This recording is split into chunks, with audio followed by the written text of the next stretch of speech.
কবিগুরু রবীন্দ্রনাথ ঠাকুরের লেখা আফ্রিকা। উদ্ভ্রান্ত সেই আদিম যুগে স্রষ্টা যখন নিজের প্রতি অসন্তোষী, নতুন সৃষ্টিকে বারবার করছিলেন বিধ্বস্ত, তার সেই অধৈর্যে ঘন ঘন মাথা নাড়ার দিনে রুদ্র সমুদ্রের বাহু প্রাচীন ধরিত্রীর বুকের থেকে ছিনিয়ে নিয়ে গেল তোমাকে আফ্রিকা। বাঁধলে তোমাকে বনস্পতির নিবিড় পাহারায় কৃপণ আলোর অন্তঃপুরে।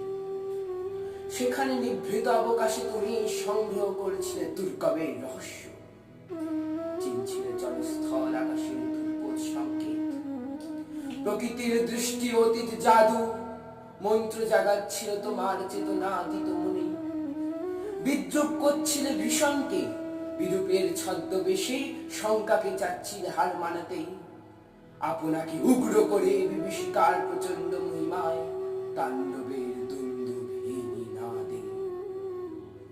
হায় ছায়া পিতা, কালো ঘোমটার নিচে অপরিচিত ছিল তোমার মানব রূপ।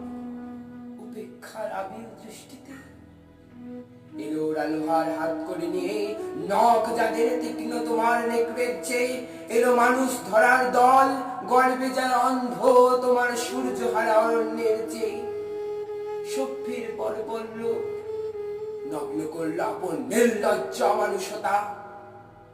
তোমার ভাষাহীন ক্রন্দনে ভাস্পাকুল অরণ্য পথে পঙ্কির বন্ধুনি তোমার রক্তে অশ্রুতে মিশে।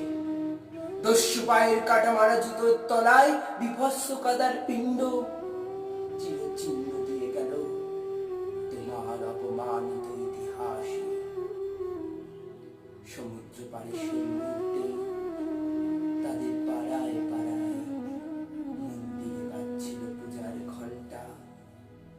সকালে সন্ধ্যায় দয়াময় দেবতার নামে শিশুরা খেলছিল মায়ের কোলে।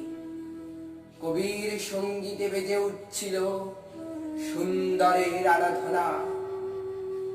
আজ যখন পশ্চিম দিগন্তে প্রদোষকাল ঝঞ্ঝা বাতাসের উদ্ধশ্বাস, যখন গুপ্ত গহ্বর থেকে পশুরা বেরিয়ে এলো অশুভ ধ্বনিতে ঘোষণা করল দিনের অন্তিম কাল। এসো যুগান্তের কবি, আসন্ন সন্ধ্যার শেষ রশ্মিপাতে দাঁড়াও ওই মানহারা মানবীর দালে। বলো ক্ষমা করো হিংস গোলাপের মধ্যে, সেই হোক তোমার সভ্যতার শেষ পুণ্যবাণী।